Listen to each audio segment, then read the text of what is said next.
Hey, everyone, it's Isaiah. Welcome. I'm so happy to be here again for another episode of my podcast, Isaiah's Inspiring Evenings. And today we are meeting again with Leslie Ellis, who has been a kind of a regular in this podcast.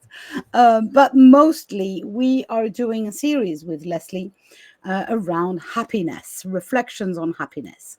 So before I go too much into the topic, I would like to remind everyone that this is part of the series that is called Things Women Don't Talk About, which is made of conversations with a woman guest around topics that are seldom discussed, whether they are too difficult or whether they're not serious enough to be broadcasted, like too mundane or too taboo or too fun, too sacred, too dark or too light, basically. So these are the topics that we talk about.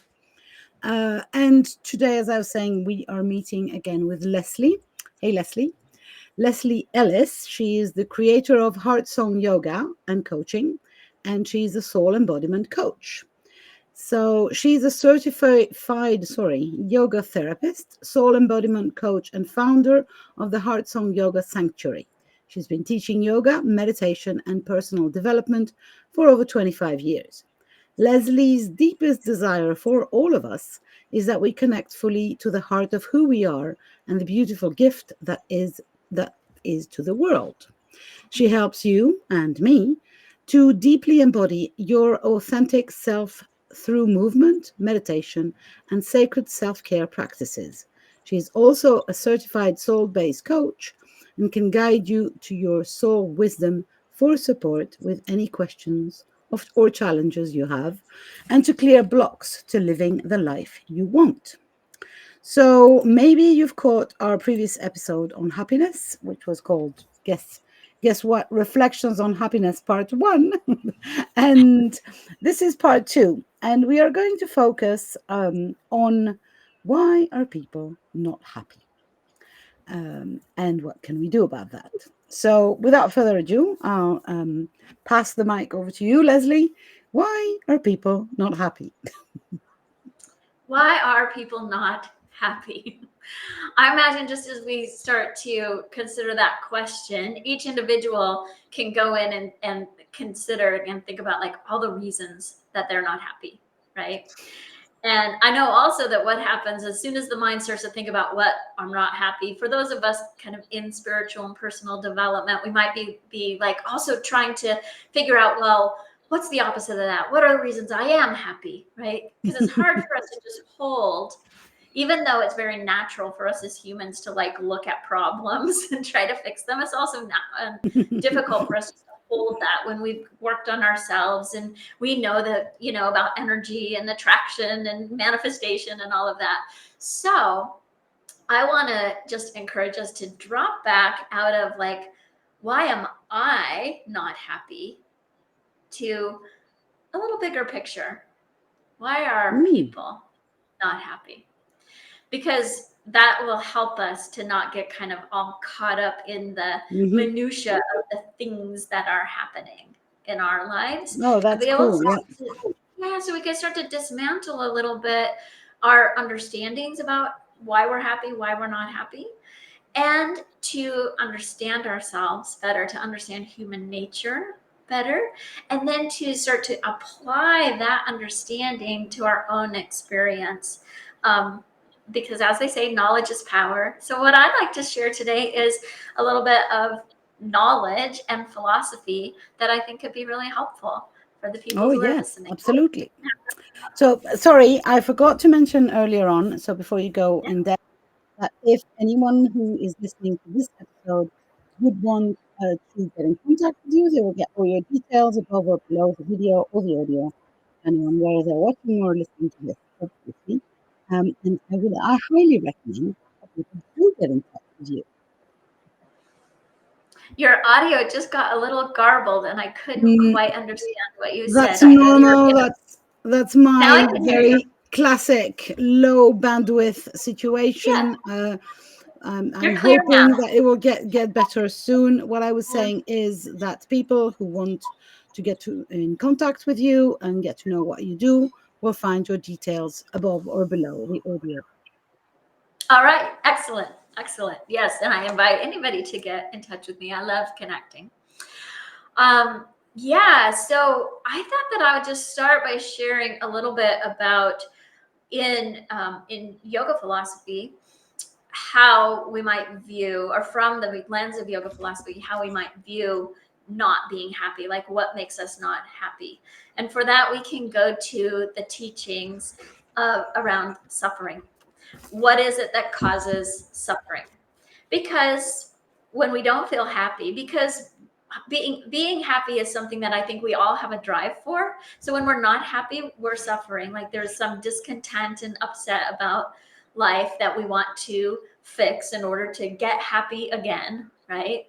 So why is it that people suffer? And again, according to the yogic text and to yoga philosophy, there's 5 reasons. Oh, So cool. first of all, take a deep breath, and then it's like, oh, there's only 5 reasons. Yeah, exactly. That was exactly what I thought. Oh, good. If there's only 5 reasons, that's cool then. There's only 5 reasons that I'm not happy. I should be able to like tick those off, right?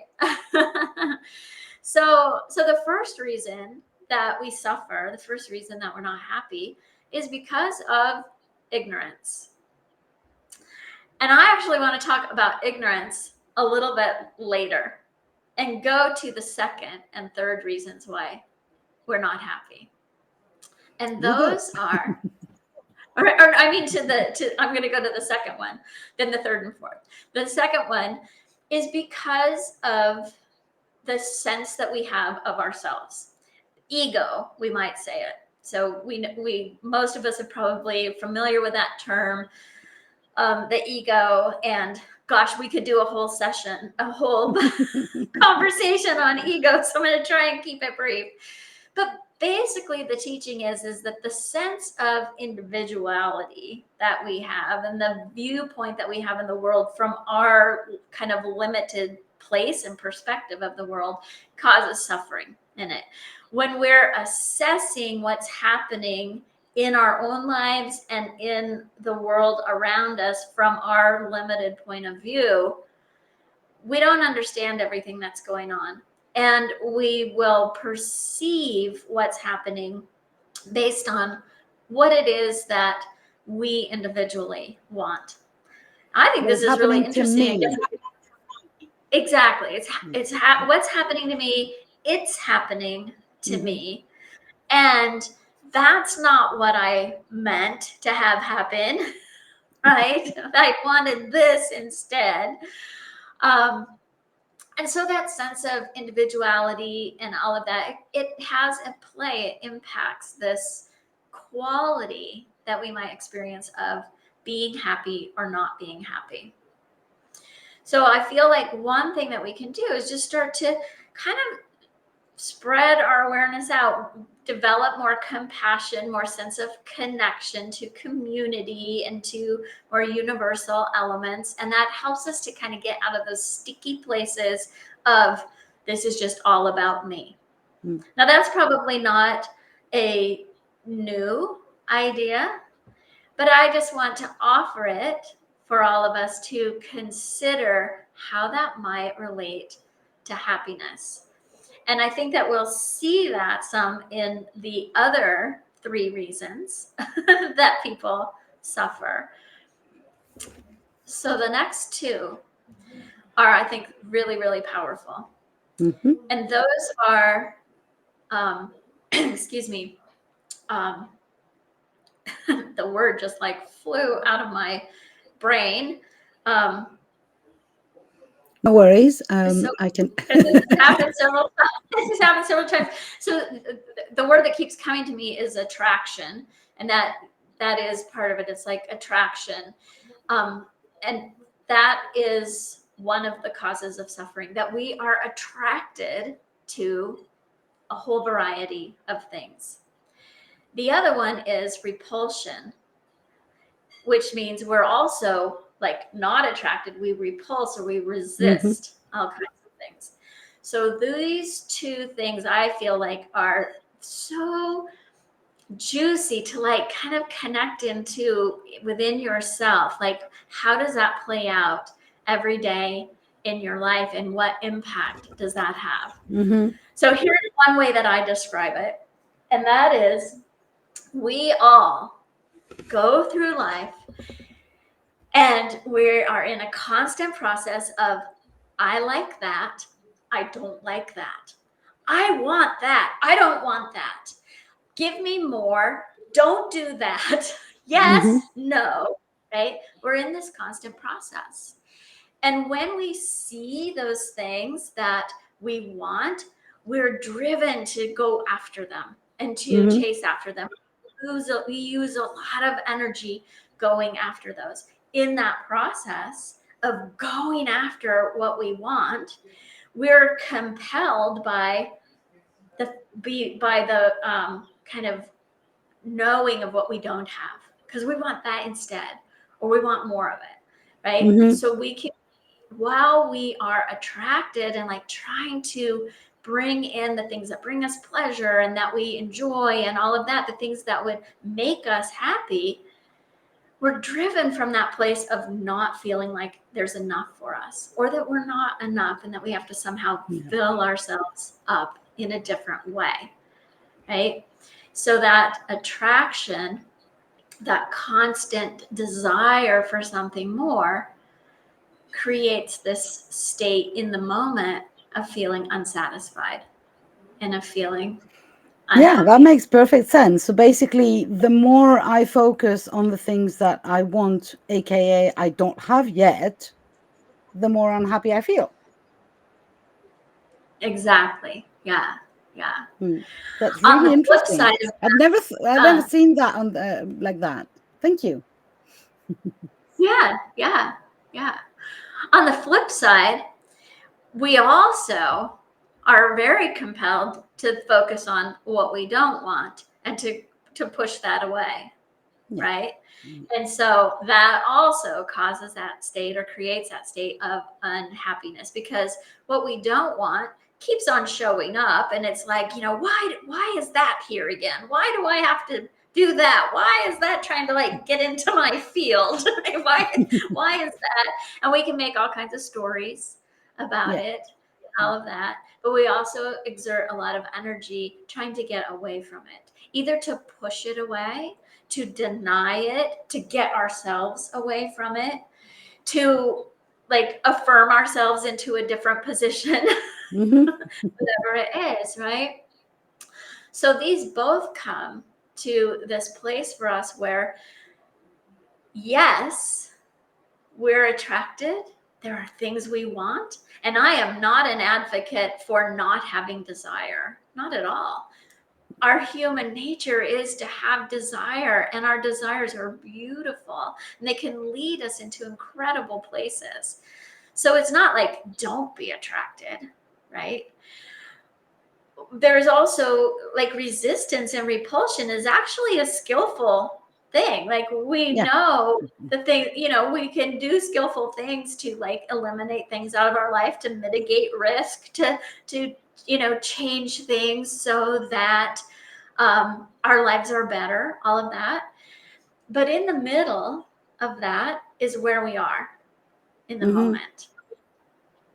And so when we understand, like, it's completely natural to be attracted and to resist or be repulsed by whatever it is, but we can come back to like, but what is happening Mm-hmm. now, and cultivate a sense of satisfaction or contentment with that. And that's another primary yogic teaching, Yeah. is the cultivation of contentment with what is. Mm-hmm. Contentment with what is does not mean like, wringing your hands. Okay, well, I guess this is just how it is. I have to just like endure this the way it is, where I don't have that I want, or that I don't want keeps on showing up. It's not like that. It's more like being able to stop and be present with yourself as you are, with what is, with, again, this is where I feel like this knowledge and having some kind of philosophical foundations or supports, because these teachings, these are not new teachings, right? These are ancient teachings. And the reason that they have been sustained all through all this time of history is because they're powerful and potent teachings. They make because sense. they're true. Yeah, so they're true to the nature of who we are. They're still very, very pertinent. So we know that. We're like, oh, okay, right now I'm in that process of attraction and chasing after what could make me happy in the future. Yeah. Nothing wrong with that, actually, to make goals and do the things and take the steps. Action steps are powerful, all of that.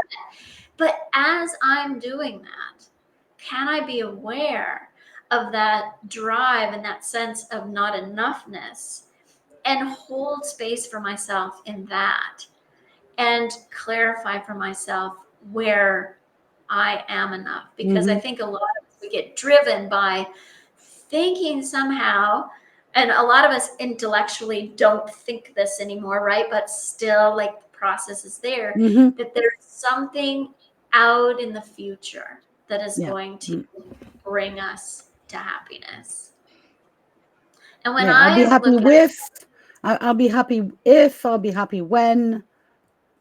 Right, exactly. And that can be a positive if and when, if I get this or when I get there, or that can be a negative one, if I get rid of this, or when I'm cured, when I'm healed, or again, the attraction repulsion thing. Exactly. But I have found it helpful to kind of, again, not go into like, for me, it's like this, but to kind of broaden it, be like, oh, for humans, it's like this. This is part of my human nature. And I am naturally attracted and naturally repulsed. And I'm also naturally here where I am. Yeah. And is there a place for me to land in that and sort of get out of that whirlwind of, I like that, I don't like that, I want that, I don't want that, give me more, give me less, yes, no, all of that. So when very I recognize, tiring also. Very what? Tiring, kind of exhausting. Yeah. It's exhausting, which is kind of why I say it like that, because when I recognize, like, oh, I'm like a little, like, I want that, I don't want that, I like that, I don't like that, it's like, yeah, it's exhausting. The Duracell rabbit. It feels like the Duracell little rabbit, kind of. Yeah, that Energizer bunny, going. Yeah. So how can I relax into the moment? And again, this may not be a new teaching, but I just invite you, what difference does it make for you to consider it like that for yourself? And I love the idea also that you're inviting each and every one of us to go back to, this is not me acting this way or thinking this way or feeling this way. This is a human nature. And it's human nature also to kind of come back to the present moment. And it takes off the pressure for me. I'm gonna own that when I'm doing this, the attraction repulsion energizer bunny stuff, I want to steer very clear from, on top of that, feeling guilty. So criticizing myself on top of that. So the idea that, okay, this is human nature. Okay, today I choose not to do that. Today I choose to come back to the present moment, to where that quiets immediately the guilt tripping of my own little stupid brain. Yeah. And when we recognize, like, even that guilt tripping is attraction and repulsion, right? Yeah. The guilt tripping itself, it's like the attraction to wanting to be better, to wanting to, be a better person, be more perfect, whatever, or the repulsion to the guilt itself. So it's like, it simplifies things in a way, which is why I always wanted to share, like, there's only 5 causes of suffering. So let's look at the 5th one. Oh, yes. This verse 4, the 5th one is the fear of death. It's or a the big fear of one. change. Yeah, it is a big one. But I think of it like that, the fear of change. And that causes us suffering because we all want to change and we all don't. Because Yeah. it's hard, right? I was thinking this morning, this is a patient I worked with many years ago, and I was in my mid-20s, maybe it was mid to late 20s. I worked on an acute adult psychiatric unit. And I had a patient, she was about my same age. And she wasn't my patient, she was a patient on this. She had been admitted to this inpatient psychiatry unit. And she very, very depressed, having a really hard time in her life, not happy for sure. And we were having a conversation one day, and she said to me, like, just so sincerely, she said, Leslie, I so want to feel better with all my heart. I don't want to be depressed. I want to feel better, but I don't want to change anything. And like, it was that was a deep truth for her in that moment. For me, I was like, wow. And as I have continued like in my own development and studies and all of that, I see it. Like I see that in so many ways, like in the world. We want, again, we're attracted to what's familiar, what feels good, what has felt good in the past. If we're not feeling good now, what's felt good in the past, and to not having to work hard, right, and not having to like do the stuff to get where we're at, and we are repulsed by what feels hard or what's different. And that's big, right? It's not just like what's different in kind of our own lives, but Yeah. in the world, we're repulsed by what's different. So it comes back again to these other principles, but the fear of change, it keeps us in a place of being unhappy. Yeah. My son, who we have very philosophical conversations with every now and then, one of his big things is people want and love novelty, new things, but they don't want to change. So they Right. want the new thing, they want the new state, they want to be there, but they don't want to go from here to there. And I think it's Yeah. really, Yeah. really right. And it goes with what you were saying. We would love to be in a different place, but we don't want to travel. We don't want to walk. Right. Right. And I remember one Right. of my mentors saying that the basic thing for being able to travel, so to go to somewhere else, is basically to know where you are. Because you cannot buy a ticket to go to New York if you don't know where from. Yeah. Yeah. So yeah, in a personal development way, it's the same thing. As long as I'm pushing under the carpet where I am, there's no way I can change, and that's why it Right. seems so difficult to change. Yeah. Yeah. All kinds of reasons. Like we might not want to admit where we are, Yeah, right? Or it feels painful, makes us like feel more unhappy to yeah, acknowledge of course. where we are. Or we validate like, well, where I am, well, it's not that bad. Yeah, And so then that kind of of takes course. away some of that motivation, that drive for change. And I think that it goes both ways. Like we're afraid of change, we're afraid of death, we're afraid of this ending because we don't really know what it'll be like. Yeah, out there. Like if I give this up, if I let go of this belief, or I let go of yeah. What this comes habit, next? then I don't know where I am. Yeah, So there's that place, like, they say it's the journey, not the destination. But most of us focus on where we're going, right? yeah. But There it's is the a, I journey. remember when I decided to become a non-smoker, which was one of my big journeys. It took me a couple of months really focusing 100% of my time on that, And there was a part of me that was really freaking out on the, who am I as a non-smoker? You know, being a smoker Yeah. was part of my identity. I thought I was, blonde, born in Greece, and a smoker, to sum it up. Yeah. And the hardest part, which was also the simplest part, to be honest, was to give up this identity and to trust that I was going to find a new one. Um, Yeah. but it's Yeah. really about, yeah, the fear was real. And I Yeah. really see that with people that I work with, that the fear is, yeah, okay, the journey, nice, I'll focus on the journey, but who am I when I come out? Am I going to like this new person that I become? Is my Right. entourage going to like this new person that I'm becoming? Exactly. And that's a big part of it, isn't it? Like, is everybody else going to approve of me when What I am make I this? losing in the process of change? Mm-hmm. Mm-hmm.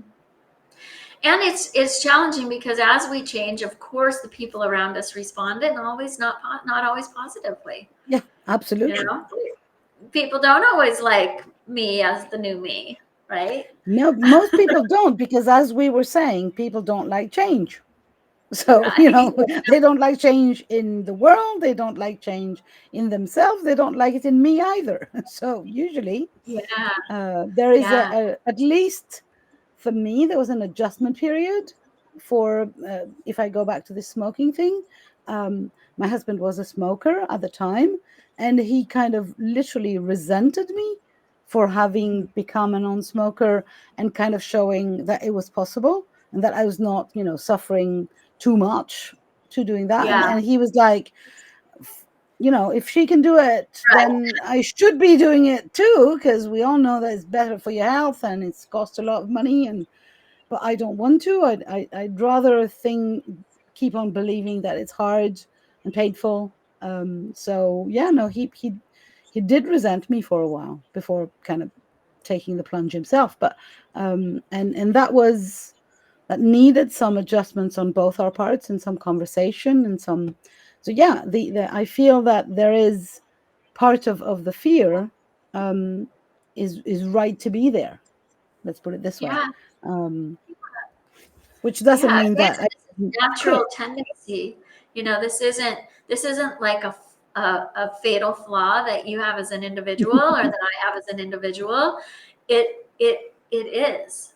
Mm, Like, it is part of life yeah. that we are going to like move through our lives and want to make changes, but also resist those changes, and and and and have to like kind of grapple with who we are Mm, in that.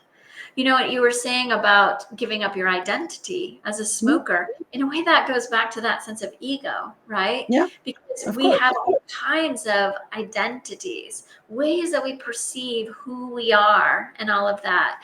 And I think that when we recognize that so much of that is sort of put on from the outside, Hmm. it's like putting on a new outfit or whatever. So sometimes those are by choice, our own personal choice. Sometimes they are, cultural uh, Yeah. identities Hmm. that we've taken on. Or And social, so political ones. To go for another example, so that maybe people can understand what you're saying. So I live in France, and we recently had elections. yeah, One of the parties that was, I'm not going to go into politics, but one of the parties that was a candidate, one of their goals was that anyone who was a binational, so who had two nationalities, would not be allowed to become a civil servant anymore. And people would get kicked out, basically, of civil service if they were binationals. It so happens I am a binational, and so are my sons, who were both born in France.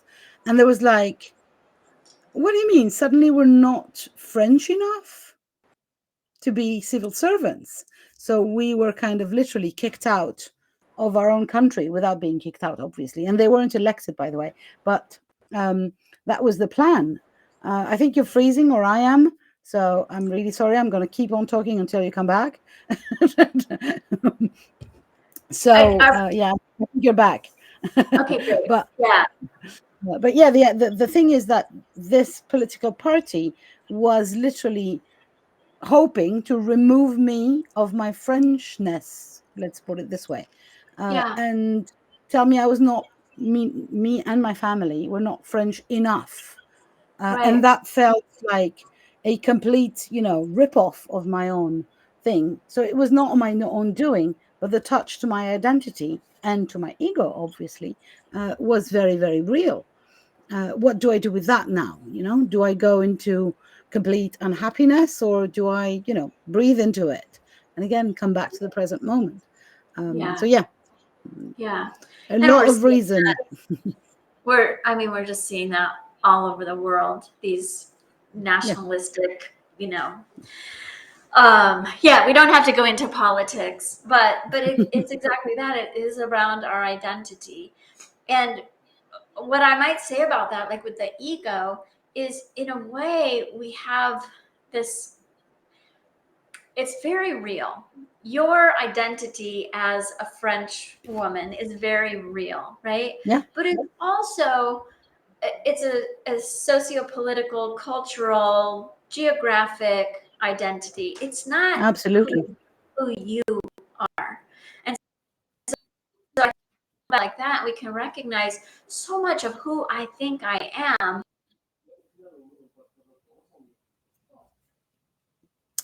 Okay, and again you're freezing, so hopefully you'll be back. There you are. I'm getting that that it's reconnecting.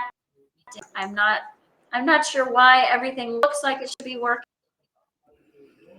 Uh, it seems to be Hopefully, working. Um, um, yeah, Connections. So if you're listening to this, for now we have lost Leslie again.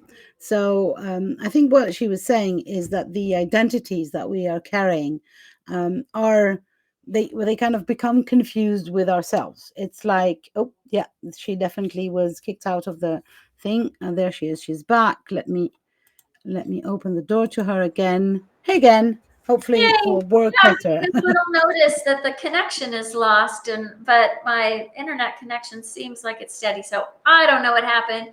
Um, Never anyway, mind. You're back. yeah, good, good. I think the only thing else I want to say about that is just when we can also, it's like, then we recognize, okay, so much of my identity, my ego, in a way, it's not real. It's not like Mm. who I am at the base, because we can change all kinds of our things about our identity. Some people, um, we change our political affiliations at times over the course of our life. If I We go back change to our this belief this systems. smoking thing, yeah, if I go back to the smoking thing, it's really very obvious for me that today I consider myself as a non-smoker, and if I'm offered a cigarette, I'm Yeah, like, oh no, I can't because I'm not smoking. So I'm not even yeah, tempted. It's kind of become my new identity. I'm a non-smoker. So sometimes I yeah, will, at the end of a meal, we're all discussing, this is France, so there's a lot of smokers yet.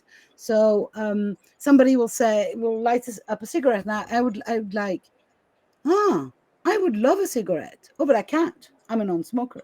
So it's right, like my new identity has finally now kicked in completely. Uh, and it is just as strong as my previous identity as a smoker, who could not yeah, imagine in any way, shape, stop smoking, quit smoking, and be right, happier for it. If I'm yeah, going to quit smoking, this is going to make me more unhappy, never right, happier. And now it's the complete opposite. So yes, we can change. yeah, yeah. Yes, we can change our identity um, for happy purposes. Yeah. Yeah. So if our identity is being threatened in any moment, if we can relax and remember, like, okay, this is just an identity. This is just who I think I am. This is who I am acting as in this moment. But I don't have to be threatened at my core Mm-hmm, by mm-hmm. this more surface or exterior identity being Yeah. threatened. So let's go then all the way back to the first cause of suffering, because we have attachment Yeah. or attraction, we have repulsion, we have ego, attraction, repulsion, and the fear of change or the fear of death. But that first one is ignorance. And in Sanskrit teachings, well, let me say it this way. In most of us, when we look at a list, like we might look at as a progression, right? So that fear of death or fear of change, that one feels big, right? That one feels like that must be the culmination.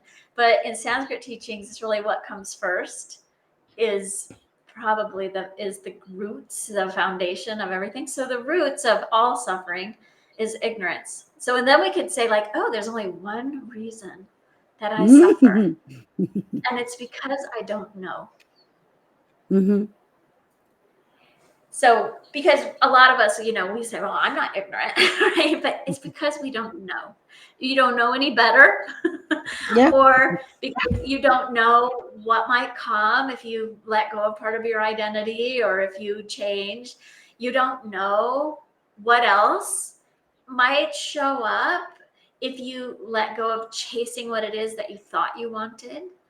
You don't know what else will happen if you let something in, if you don't keep on pushing it away. It's ignorance. It's just not fully recognizing the truth. And that brings us back to being present where we are in the moment. So ignorance is related to whatever is going to happen, and we all have ignorance of the future because we're here. We're not in the future. Does that make sense? Yeah, I think that is a piece of it. It's like we're ignorant of what's might happen in the future. That scares us on some level and makes us resist more or hold back. And we might even say like it's even more simple than that. Like we aren't fully conscious of like the truth of things. We can't see every possibility. We can't know even how our past is, completely brought us to where we are by what we're doing now, how that's going to play out in the future. There is just this kind of base level ignorance that when we, again, take a deep breath and hold space for that, I think that we can drop into a place, again, of more contentment with what is. And when we feel more content with what is, again, not like, oh, I just have to endure this and hopefully it'll work out, but a real like internal sense of contentment. Even if I'm driven to, do other things and make new things happen and all of that, then we stop suffering. We stop like getting kind of thrown around. But there's an image or a teaching around the wheel of Dharma, Dharma being the truth of how things are. Like we get thrown around on the wheel of Dharma because we reside too often out on the rim of the wheel. And so then when the wheel turns, you're like, bam, bam, bam, like banging around, right? So all these practices, and part of waking up and becoming less ignorant is to move into the center, to the center of the storm, to the hub of the wheel, where there's not so much chaos, and we can be more at ease and happier. So tip and trick number 1 to feel happier is to come back to the here and now and to the center. Come back to the here and now. Yeah, the here and now. And the way I work with myself and with my clients is for us to find what it means the here and now, not just with our minds, but also like in our bodies, to really be present in the body, to come back to your breath. Most of us know that one, right? But come back to your breath, to grounding yourself in space, to feeling sensation and inhabiting your body. Yeah, because I just think so many people, and I certainly have been there and still go there, we kind of inhabit the space around us more than we inhabit the space within us, right? So yeah, come back to the here and now. And there is also, if I may interrupt, there's also a very large chunk of people who strive to be spiritual, who believe that this spirituality is outside of their bodies. It's up there in the sky or somewhere. And that, again, deprives them from this feeling of being here and now, because they want to be elsewhere, aka in the sky with angels or, the gods. Right. Yeah. And angels and goddesses, they can be great guides for us. Absolutely. But like in my work, I feel like going to the soul more to, and it's like the soul in you, the soul of you, which is connected in with the angels and the goddesses and the divine that we might think of outside. But when we first find that divine or that sense of spirituality within ourselves, then we have like ground to grow in. We have space to move in. It's like all of that. And it's very different than looking outside for the truth, because the truth is here now. And the truth, in my opinion at least, albeit being absolutely individual, is completely universal. So I find it here, I know that, I then connect to the big truth. But by trying to grab bits of truth on the outside, there's no way I can connect with the whole shebang. Yeah. And I think sometimes in that kind of spirituality, what can happen is that we try to somehow transcend, like there's this whole commentary teachings about this, transcend the body, transcend the self, right? Personally, I haven't found it to be all that helpful to try to transcend and like be other than who I am, because I am a human walking on this earth and I've got stuff to do here. Yeah. So I actually believe that for my part, that we are mostly souls, but these souls, each of us has chosen to incarnate. The Latin word carne, which means meat, right? So incarnate is literally, being in this body, and back to the meat. And that is the choice that our souls have made this time around. Maybe next time around will be an angel or a caterpillar, but this time around, for me, we are means that this is the way we travel through life. And it's even, not only is it not helpful, but up to an extent it's counterproductive to try and transcend this thing, because we came here to experience the life in a body. Right. It's the only way we get to have the experience of being the humans that we are. Without the body, we don't have that experience. Absolutely. At all. So back to body, back to breath, back to the here, back to the now. And for me, I want to recap one of the first things that you said, because although it might seem small, for me it's huge. It's this idea that as a trick or as a tip to how to get to be happier, to remember that it's not about me being happier, but about people. So why are people unhappy? Why are people happy? How can I, and it instead of trying to transcend my own body, I'd rather go and transcend my own ego and see, for instance, for me, being of service makes me feel happier. And that means connecting to why are people unhappy, and trying to do something about that. For me, it's been very helpful to kind of understand more the sense of humanity and my place Mm-hmm. within that. Yes.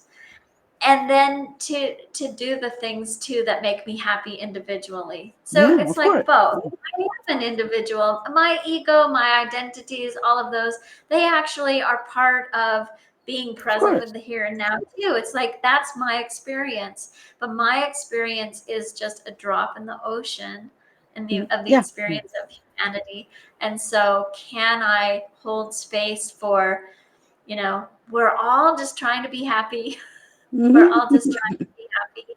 That's what we all want. And that is actually a unifying thread Mm-hmm. between us, that we want to be happy. So then how can we kind of uncover or unveil the ignorance that we have about what Mm-hmm. actually even makes us happy, right? And what blocks us from that. And then be present with that and even work together to support one Mm-hmm. another, so that we work more towards that place of happiness and humanity, Mm-hmm. peace Yeah. on earth, right? So, I know, and just like you were saying early on, that these are not new teachings. This is not a revolutionary thing. Neither is peace on earth, right? It doesn't make it a bad thing. All things sometimes are really powerful, and we're still striving. I believe we should still be striving for those, yeah, striving for being who we are, as much as possible, instead of trying to transcend whichever part of ourselves. And I want to be better, I want to be bigger, I want to be thinner, I want to be with nobody at all, kind of transcend my body, and coming back to this idea that I'm here and now, and what can I do here and now? yeah, yeah. Yeah. And can I even be happy when I'm unhappy? Okay, what do you yeah, That's it. that's what, when we have reached enlightenment, is it?